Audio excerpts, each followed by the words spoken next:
We got two different topics today. I don't know which one we really want to start. It's Mark and the Fan Podcast. If he returns, Randy Orton. Hosted by the militant Mark Magnum and the Cisco Kid. Triple H is still the main man creative. For now. All right. Ready whenever you are. Let's do it. Let me see. Oh, yes, Brother Warrior. It's that time. It's time for another episode of the Mark and the Fan Podcast. I am your host, Mark Magnum. And I am the Cisco Kid, Chris Cloyd. And we're going to talk about some wrestling, and we're going to talk about the Elimination Chamber. But before we talk about that, we're going to get to a topic that we already had kind of spoken about before we started recording here, and that's going to be who is the greatest tag team of all time. Now, we're going to do a list of the top 5 in our opinion. We were talking outside before we started recording where I know who our number ones are, so we might as well get that out the way. Who's your number 1? Well, actually, no. Let's start from the bottom. Who's your number 5? Number 5 of all time, I got to go with the Rockers. The Rockers. Okay. Liked them in the AWA a little bit. I got to see of them as the Midnight Rockers, but loved them in the WWF. Okay. And they never got the belts. Not well. Yes and no. There was that time when they won them, but yeah. They never technically. They're not in the history book. So yes, you're right. Wow, Rockers did not see that one coming. Good tag team, good choice though. For me, number 5. Out of all the tag teams, because I know I'm going to feel like I'm slighting somebody when I say number 5, and it's not a certain tag team or something like that. So I know it's going to be that type of thing. But number 5 tag team of all time. Of all time, when we're going from this era all the way back. Just because I want somebody from the modern era on this list, and I think from what we've talked about, there's not going to be that many from the modern era. I'm going to say number 5 is the Usos. Very for nice. my number 5. I mean, just what they've done. I mean, they've got the longest tag team title reign in WWE history, so there's that right there. I don't want to put them at number 1 because I think a lot of different things go into this on biggest draw, actually in-ring work, things of that nature, to where it's a lot of things. It's not just one thing. There's a lot of things I think we should take into account on who we choose in this. I want to put them at number 1, but there's other great tag teams out there that I think should go above them. But for mine, number 5 is the Usos. Who you got for Very number 4? Good pick. Number 4 came out in the Attitude Era, and alone they were dangerous, they were deadly, they were even phenomenal. But I got to go with the Brothers of Destruction. Kane and Undertaker. Kane and Undertaker, yeah, wow. I figured they'd be a little bit higher, honestly, but yeah, Kane and Undertaker, definitely a good tag team. I mean, why do you pick them for number 4? I see them just elaborate or diminish all forces, whether it be all the DX or Vince's cronies. They held up even with the Austins and the Rocks. I mean, alone they're dangerous, but together they were unstoppable. All right. What about your number 4 there, Marcus? Let me see. My number 4, because this is just more of a personal pick, just because I was big on them back in the day. Number 4 for me is Demolition. Big on Barry Darsow.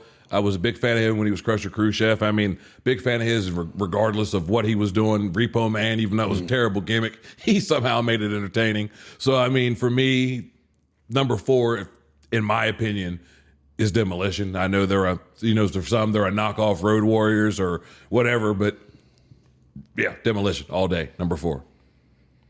Who you got for number 3? Well, number 3 is Brett and Jim the Anvil Neidhart, the Hart Foundation. Wow. All right. Yeah, you just stole mine. Now I got to think of something else because I don't want to be carbon copy. You're good because Demolition's on my list as well. Gotcha. All right. Why that tag team? Our foundation was really, really good. Jim the Anvil by himself, it just seemed to never ever take off. And then his work with Owen, I believe, It was Owen. that really wasn't working for me either. But Brett, the new foundation. yeah, the new foundation, yeah. But man, Brett and Jim together, with the heart attack finisher and everything, they were superb. Yes. All right. My number 3, I'm going to go with, well, I know we both listen to his podcast, so this will probably, Damn. yeah, oh God, well, goddamn. I think this will be appropriate. The Midnight Express is number 3. I mean, I love Stan Lane. I love Dennis Condrey. Bobby Eaton. Where do you start with Bobby Eaton? His left hand, just his punches were beautiful. The Alabama Jam off the top rope. I mean, Bobby Eaton was great. I mean, I know they've had different iterations and different versions of the Midnight Express. My favorite was Stan and Bobby. I mean, I know Dennis was good too. I'm not trying to slight him at all in this, but I liked, for just some reason, that combination, those two, Stan and Bobby, were, I don't know, they just stood out. And then with Cornette as your mouthpiece that could get heat, he was a heat magnet. Oh, yeah. He was just great at making you hate him. I mean, he played that mama's boy from Kentucky very well with the tennis racket and all that tour. For me, number 3, without question. I mean, honestly, I probably should put him a little bit higher just because I don't think especially in this generation, I don't think that they're getting their just due for what they did for tag team wrestling and the innovations and some of the ideas that they created going forward. But yeah, number 3 all day, Midnight Express. Who you got for number 2? That's a good pick there. Number 2, you mentioned him earlier. Here comes the man. Here comes the axe. Here comes the smasher. We're Demolition, walking disasters. No doubt about it. Demolition. All right. I think they're the second greatest tag team of all time. They are personally my favorite tag team of all time. Okay. But yeah, easily number 2. Their run in late 80s, early 90s, before they acquired Crush to join them. Yeah. It was just unstoppable. Fans, if you want to check out a great example, check out WrestleMania 6, their match against Andre and Haku. Yes. And they were the bomb at the time. What about you for number 2 there, Mark? Number 2, this is all right. For me, watching these guys growing up, man, number 2 is the British Bulldogs. Without question, one of the tag teams back in the day in the WWE, even in Stampede. I mean, they weren't really a tag team as much there, but in WWE, when they put those two together and just seeing those guys work, and Dynamite Kid and some of his work, I mean, he influenced guys like Chris Benoit. Unfortunately, his demise was bad, but and even Dynamite Kid's demise wasn't the greatest. But at the same time, as a tag team, man, my God, just some of the moves, they were so innovative for a tag team that was in the 80s. You didn't see some of the stuff that they were doing back then. I mean, the diving headbutts and just the power from Bulldog. That's back when Bulldog was just a stud. And Dynamite was a great compliment. They complemented each other well. And I think, that's something that is definitely, I don't think it's focused on as much nowadays in wrestling, because especially the way Vince, when he was booking it, he didn't really value tag teams as much. And, they'd be together and 6 months later they're broke up. And like right now, at least, like I'm happy that they haven't broke up like a tag team like the Street Profits and other tag teams of that nature, like the Alpha Academy. And they haven't broken them up, because I know, I'm not going to say if Vince was in charge, they'd be broke up by now. But it seemed like if he lost interest in a gimmick, he'd squash it pretty quick, or, he'd kill him off with no real payoff or anything like that. And with the Dynamite Kid and the British Bulldog back in the day, that's when, especially back in that era, that's when they really focused on tag teams. You had the Powers of Pain and Demolition, and there were just so many great tag teams back in that era. The Killer Bees and the Iron Sheik and Nikolai Volkov. Like, there was so many great teams back in that era, and there's plenty of that I haven't mentioned, like the Young Stallions and just Power and Glory. When they even that was later on, there was a time when WWE actually focused on tag teams, and I don't think they do that as much now. So that's back from a gone era that I don't think they focus on as much anymore. I think Triple H is trying to, but he's going to have to do a little bit more goodwill from my perspective to make me believe that they're focused on the tag team division like they used to be. All right, number one, I'm not going to say it because I know we both agree, but who you got for number one? Well, they've had a couple different theme songs. I'm going to be biased, and I like the theme song from WWF, WWE. But whether they're the Legion of Doom or that other one, without a doubt, Marcus, it's got to be the Road Warriors. Yeah, the Legion of Doom, the Road Warriors. See, I like the Oh, What a Rush. I love that. But back in the day, I mean, you can't watch it now on the network because they've changed all the music over. But back in the day as a kid, and even some of the tapes I still have to this day, when you watch those back at I Am Iron, just that vibe. I mean, there's a reason they call it the Road Warrior Pop because there's nothing like it. And I mean, in recent times, the fans aren't what they used to be in that regard. I mean, like, take, for example, I just watched back an old episode of Monday Night Raw from like 98. And just to see the difference in the crowd now as opposed to then, and just seeing people on their feet going banana over everything going on in the ring and signs everywhere. And I know times have changed. You don't see as many flash bulbs because everybody's got phones and whatnot, but you don't see as many signs. The fans usually are sitting in their seats nowadays. And it's just, it don't seem like it was that long ago, but I guess that just shows how old we are. It actually was. But just to go back in that time capsule and look back into 98, 95, and see how the fans were then and to see how they are now. I mean, even in the early 2010s, that was when the fans were more about hijacking the show and stuff like that, which they were at least still involved. Now it seems like when you watch a WWE show, the fans are just sitting in their chairs. They only pop for the big stuff like an Usos or, a Bloodline segment. And the rest of it, they're just kind of politely clapping or, it's not the same, and it's damn sure noticeable from my perspective. And I feel like we've slighted some tag teams in this because I like to throw out a couple honorable mentions like Harlem Heat. That was another awesome tag team back in the day. Any tag team that Arn Anderson was involved in. I mean, I honestly, I kind of feel bad I didn't put him in my top five because Arn Anderson and Tully, Arn Anderson and Zbyszko, like Arn Anderson and damn near anybody as a tag team was a great tag team back in the day. And I mean, there's other ones like Bockwinkel and there's other back in the day type of guys. But who do you have for like honorable mentions that we maybe did not get to in this? Yeah, I mean, the Wild Samoans, is easily top 10. Yes. They're outstanding. You mentioned Arn there. A lot of people say it was a rib when they were the Brain Busters with Tully. I love that. Yeah. That dynamic. Yeah. An oddball one that I think really worked was Owen and Yoko. Owen and Nokia, Owen and Bulldog. That was definitely a good one. A good tag team. I mean, there was a lot. That's what I'm saying. I feel like we're leaving so many people out in this list. Rock and Roll Express. Yeah. Sorry, we didn't mention them for Yeah. the NWA fans. I mean, man, outstanding. Yeah. There's a lot.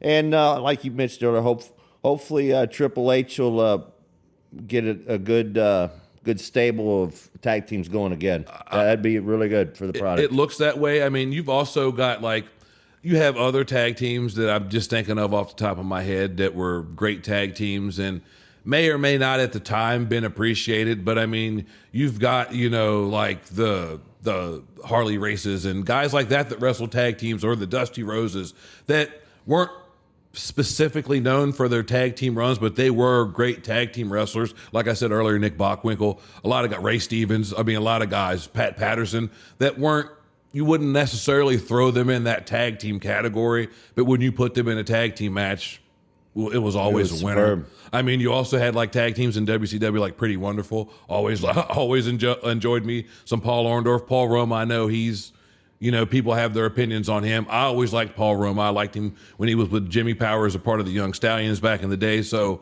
there's just so many tag teams in that. And when I think back, like I said, to that time and just all those great tag teams, and then I look now and you've got the Street Profits. Yeah. And Viking Raiders. The Viking Raiders, the Brawling It's only Brutes. a handful. I mean, it's not like it was, and they're not booking him as strong either. I mean, you had so many tag teams, and I can't emphasize that enough back in the day. But it is what it is. I think we have a decent list. I know there's going to be people that hopefully comment in the comments. And also, since we're about 10, 15 minutes in, I would like to say subscribe to this channel. And also make sure you like and share this video. On to our next topic, since we've already did our first one. And we'll go on to our predictions for the Elimination Chamber this coming up Saturday. I'll let you go first on your thoughts. And what match do you want to start with first?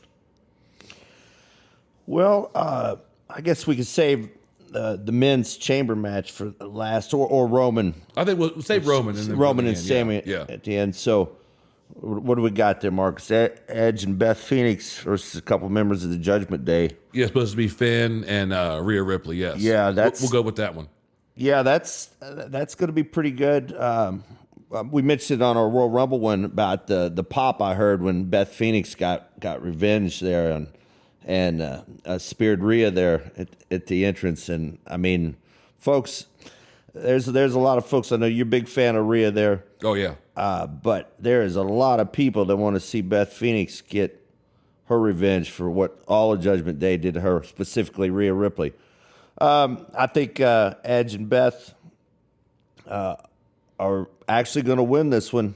You think they're going to win? Yeah, okay. I'm going with the Edge and Beth Phoenix. You mess with a couple like that, and it goes from a professional deal to personal. So I think Edge and Beth. What about you, Marcus?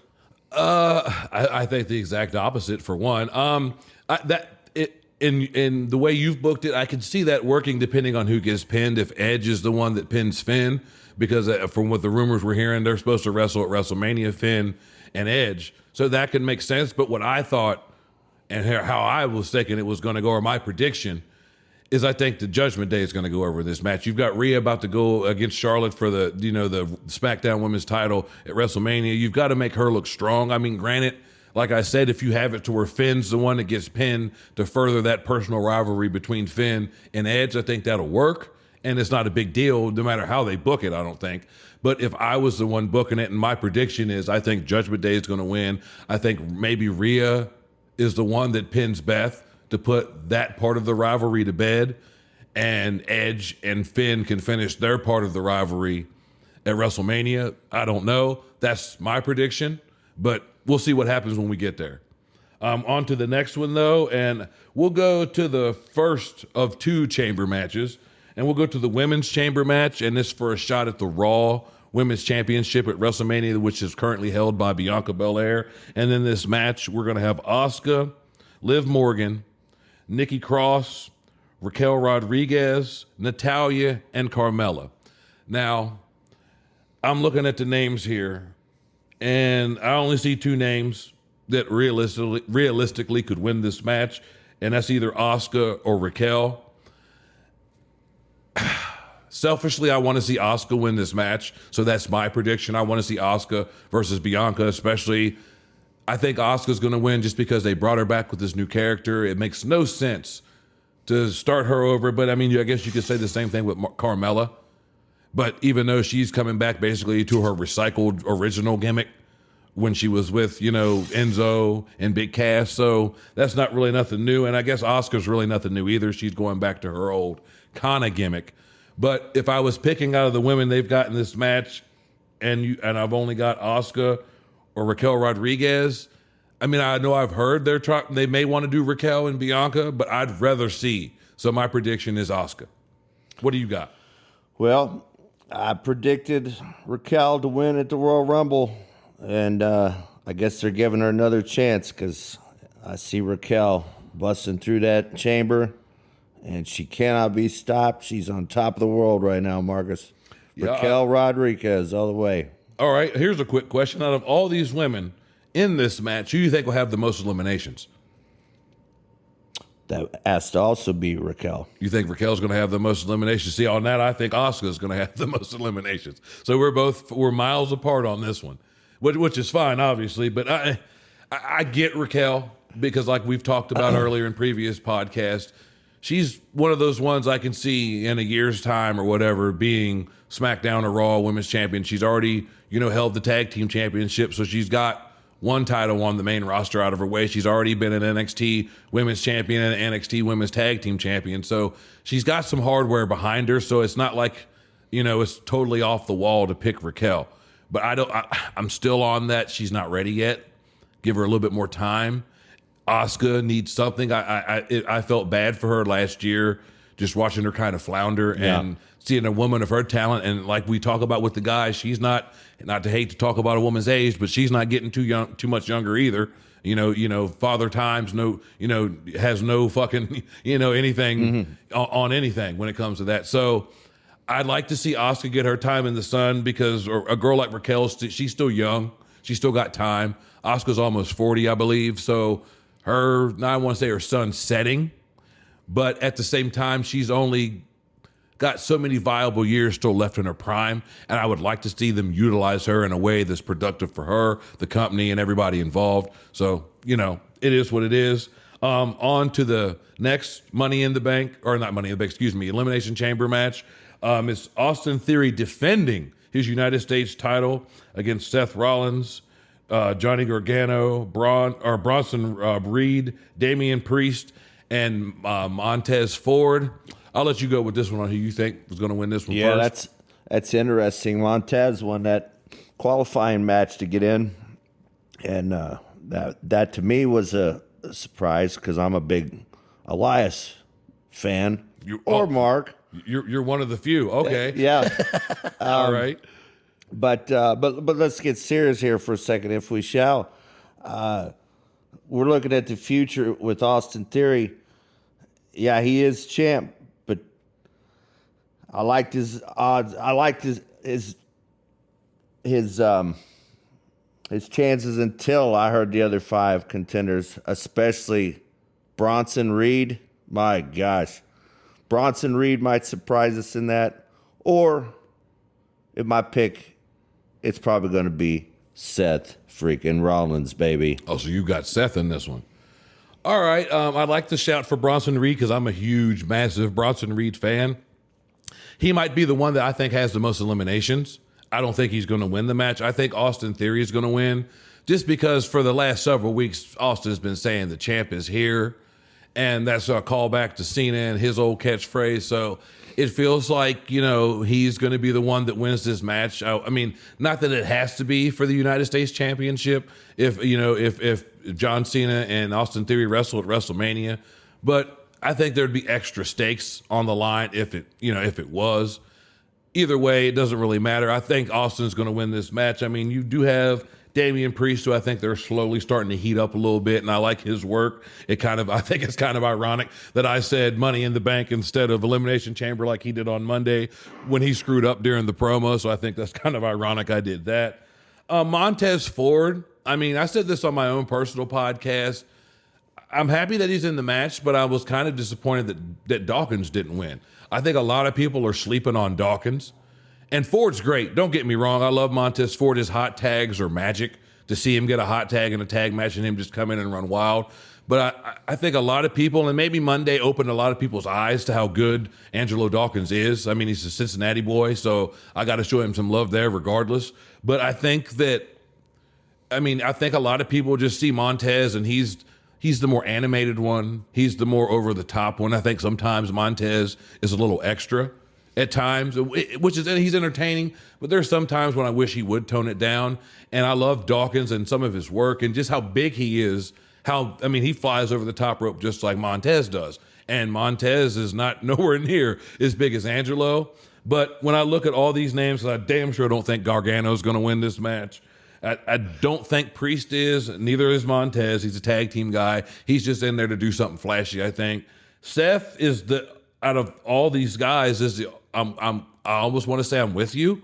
But like I said, I think with just how I think it's going to be Cena and Austin Theory at WrestleMania, I would think he's going to have a title around his waist to go into that match. So I'm picking Austin Theory. So there's that. And with all the matches that they announced, we've only got one other match left. And that is the main event, I would assume, of Roman Reigns versus Sami Zayn for the undisputed WWE Universal Heavyweight Championship, or however many names it's got. I'll let you go first on this. Well, how long have we been waiting now, Marcus? It's been a lot of days. You might probably know the number. But finally, I think we're going to see the belt change hands when Sami upsets Roman Reigns. Wow. Well, you actually, okay. I mean, if it happened, it's not the worst thing in the world. Why? I mean, what do you think? I mean, because there's so many things spinning in this, because you've got Kevin Owens, you've got Jay, and we know Jimmy's not going to be there because he's had legal issues throughout his life to where he's not going to be able to get into Canada. And I think there's been a confusion by some people thinking that Jay can't get into Canada either, but he can. And you have Solo there too. What's Heyman's role? Like, there's so many things involved in this, just like it was at Royal Rumble, where it was just a matter of how was it going to happen. We knew there was going to be probably a heartbreak of some kind, but it was just a matter of figuring out what and how and when or whatever. In this one, I'm against you on this one because I do not think Sami's going to win. It's going to be Cody versus Roman at WrestleMania. It makes sense for the story they're telling, especially now after the promo on Monday where, you know, some of the things that Paul Heyman said to Cody, they've now lit a fire underneath Cody. It has to be, it doesn't have to be, but for me, it makes the most sense to have it Roman. My thing is, how do we get there? And are we going to have it to where Jay turns on Sami after their interaction on SmackDown where they fist bumped and, you know, Sami acknowledged Jay? I mean, is Jay playing him? Is Jay been secretly talking to Roman to where they're playing Sami to get him to this point so they can further let him down at this next Premium Live event? Or, I mean, if your theory does work and Sami does win, does Jay cost, you know, Roman the title? Who knows? My personal thought, what I think is going to happen, Sami's going to lose, Jay's going to cost him, and then Kevin Owens is going to come out. I don't want to say save, but I think they're going to fight to the floor and brawl on the floor to where it's going to leave Roman in the ring by himself, kind of happy that he just won the match, thinking that he's got the world all in control. And then Cody slide in, hit him with a crossroads. And that's how the pay-per-view goes off, where you go from Sami to Roman, push that off to the side because now Jay's turned his back on Sami. Now it's going to be Sami and Kevin at WrestleMania versus the Usos for the tag titles. And then over here, the fire's truly been lit with Cody and Roman because I don't think Cody's not going to be, you know, I think Cody's going to be at the pay-per-view, right? Premium Live event, whatever. So this will be a perfect time to have him, because there's people out there that have doubts, you know, and are somewhat worried, you know, that if Sami doesn't win at the Elimination Chamber, that somehow, you know, the fans are going to turn on Cody or it's not going to work out the way the company's trying to book it. I don't think so. If they do it the way, not even the way I'm talking about, but if they do it to where somehow Jay's the reason why Sami doesn't win, and if they do what I'm saying, where Cody kind of slides in and Roman's all full of himself, not realizing somebody's behind him, and Cody just snatches him up, hits him with the crossroads, and now we're off to the races. And we can kind of push Sami and Kevin off to this side with the Usos, and now we can focus on Roman and Cody at WrestleMania. I mean, I would love to see Sami win because I think he does deserve it. And I don't think, looking down the road, I think this is his best opportunity at finally winning it. And from that perspective, I'd love to see him win. And I don't want to make it sound like I'm hating on Sami, but I said this when Cody had the match at Elimination, or at Hell in a Cell. Like, I'm sorry. After that match, he's the guy. And him winning the Royal Rumble further made him the guy. I mean, I kind of think they were dumb on the Royal Rumble by announcing Cody in a way, because there was no other surprises, really, other than like Booker T or something. And you kind of basically called your shot when it could have been a bigger surprise, because people didn't know Cody's status and his health and everything. So it kind of would have played into, wow, he came back. You know, he was only gone for 7 months and he should have been gone 9. It would have been kind of when Cena came back the 1 year and won the Rumble at number 30. So, I mean, it's a nitpick in the grand scheme of things because it's over and it's done with. But I think he would have got even a bigger pop than he got if you weren't expecting, because the way they did the whole Rumble. All right, well, Cody hasn't came out at number 29. Obviously, he's number 30. So it kind of ruined that surprise, I think. But like I said, minor nitpick in the grand scheme of things. But for me, I hate to see Sammy lose, but it makes the most sense right now with the story they're going to end up telling with Roman and Cody, that Cody wins this. Now, my question is, does Cody win at Mania? That's my problem. Now, do they want to stretch out Roman's title reign a little bit longer? I think if they don't pull the trigger on Cody at Mania, Cody might lose a little steam. What do you think?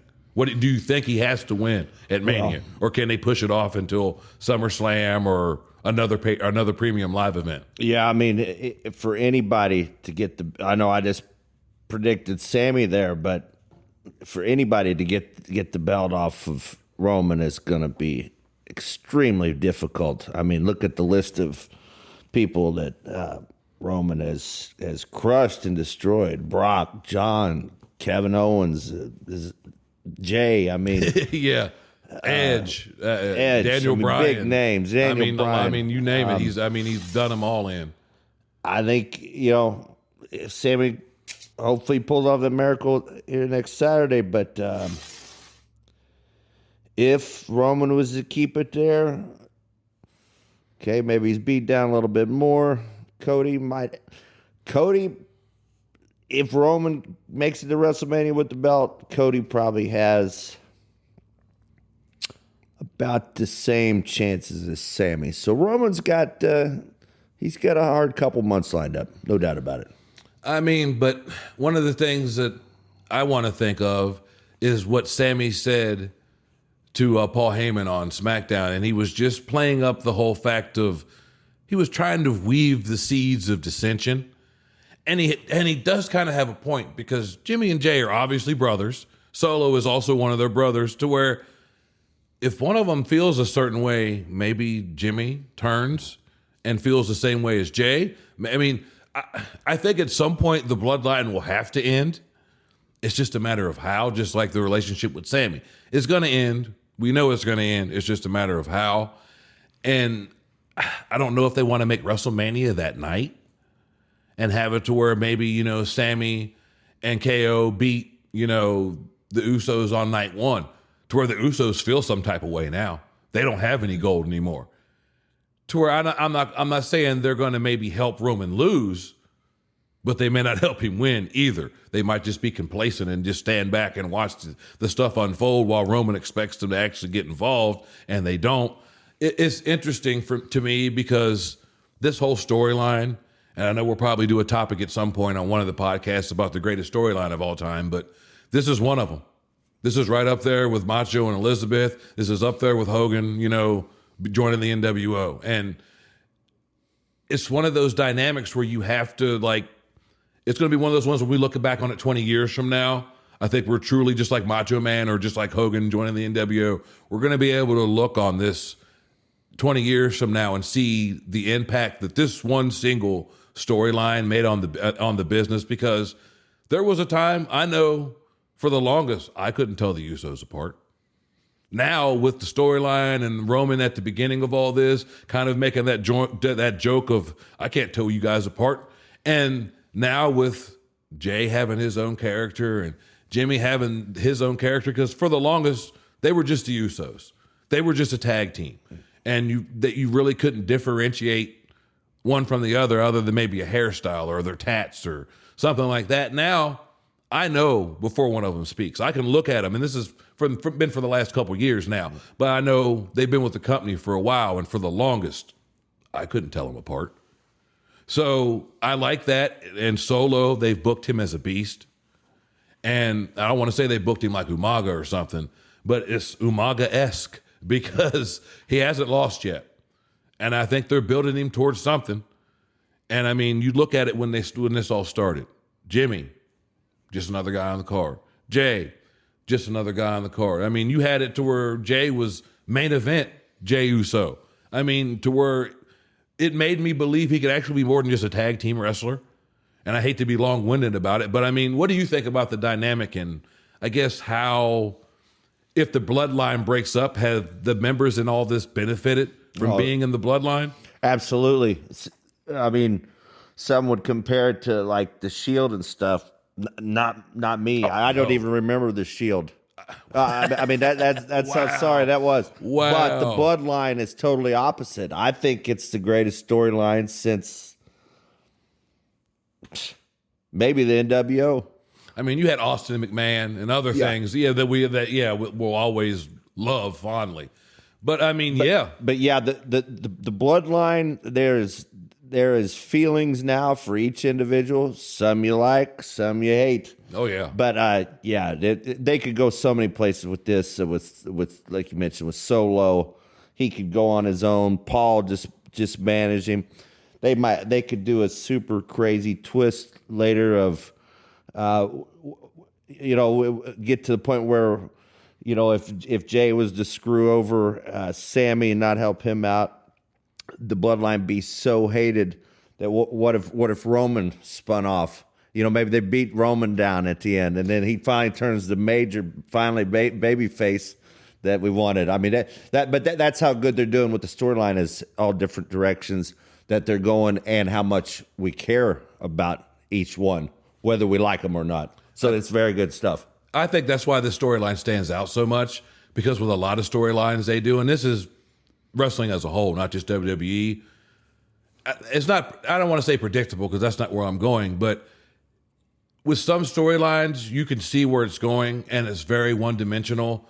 With this, it's so many moving parts, and Jimmy's reaction to something could affect the overall story, or Jay super kicking Sammy in the face means something, or Paul in the background being terrified of Roman anytime he even attempts to get angry. Just like the character work is what I'm talking about. Now, like for a lot of guys, they've always called wrestling, wrestling's a man's soap opera, and it kind of is. I hate that term, but it makes sense because I want a good story that's engaging, not Baron Corbin and JBL.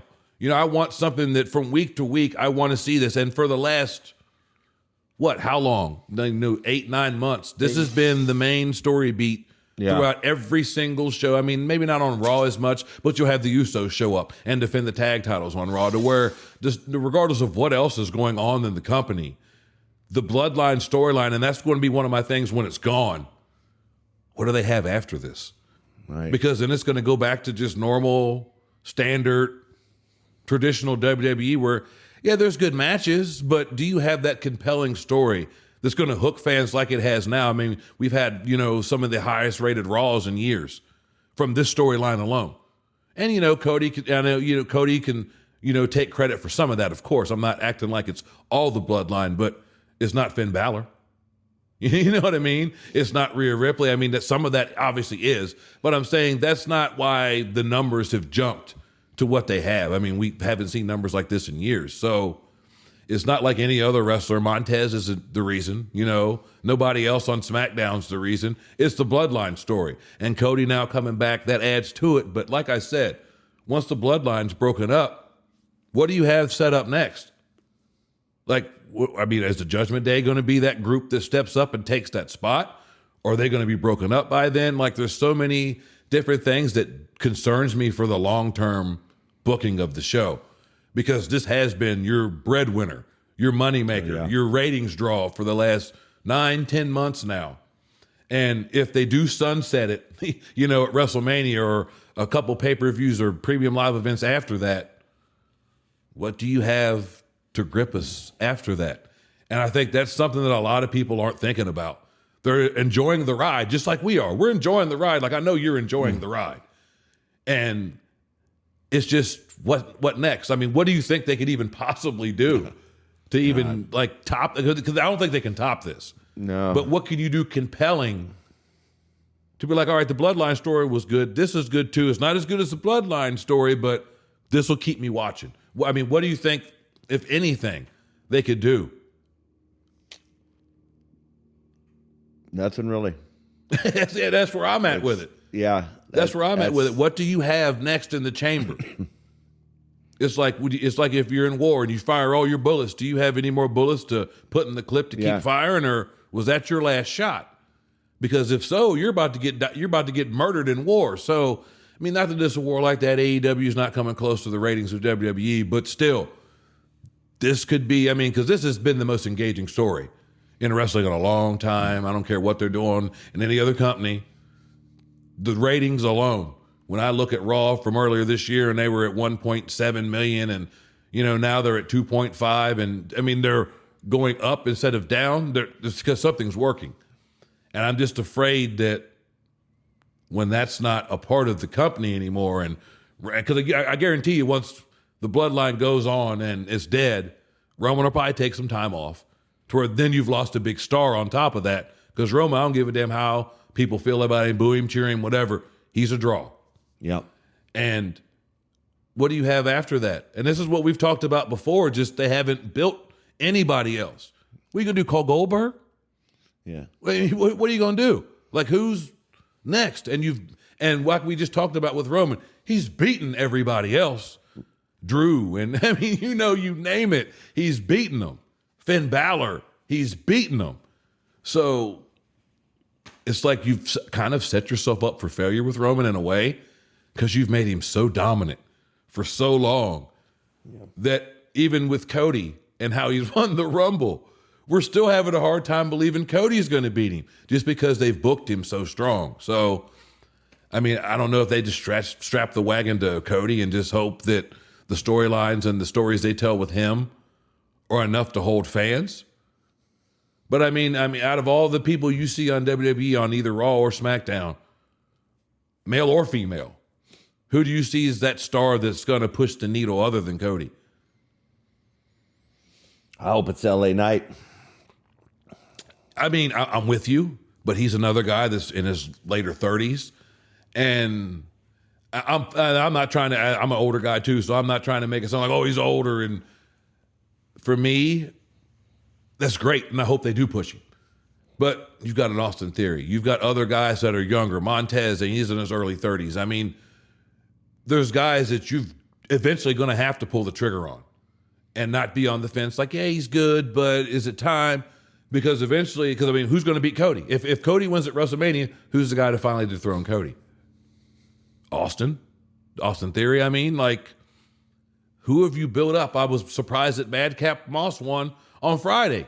Yeah. Because I thought Ray should have won that match so they could further put more heat on Dominic and have Dominic cost his father the match against, Gunther next week. Right. And just put more fuel. Instead, you put Madcap Moss, a person that hasn't won a match in a while, which, granted, he won on SmackDown, but I don't see him being a big, household name. I mean, could he be a good mid-card to upper mid-card guy? Yeah, I'm not saying he's talented, super explosive. I like him hitting the ropes and stuff like that. He's got the energy. He's got something, but they haven't harnessed it and put it into the right packaging, and they need to change the madcap garbage and let him go back to being Riddick. But it's like, who? Like, if Cody does win, who? Who's that guy on either? I mean, Bronson Reed, I guess, if you build him up, but that takes time. You can't just all of a sudden put him in the main event slot. He's got to slowly build his way up. So it'll be interesting. I mean, Nakamura, you know what I mean? Like, there's guys they're not even using right now. They've got so many guys, Robert Roode, and just so many guys on their roster. And it's like they're all lost in the shuffle because they've got so many, just like AEW. You've got so many guys. You've got so much talent. And you can't push everybody. I get that. But at the same time, you've got to, if Cody's winning at Mania, I've got to be building up another heel on the other side while I'm building up Cody to win the title. I've got to be heating up a heel, a Karrion Kross, or somebody, anybody, and start building him up. So while Cody's rising and winning the title, you've got this heel over here that we've got on a slow burn, slowly building up momentum to where when it's time to finally pull the trigger on Cody, wrestling a heel to lose the title, you spent this time building him up. And I just feel like it's going to be one of these things where it's like a 3-week push, where all of a sudden this guy's the guy and we're supposed to believe that he beats Cody.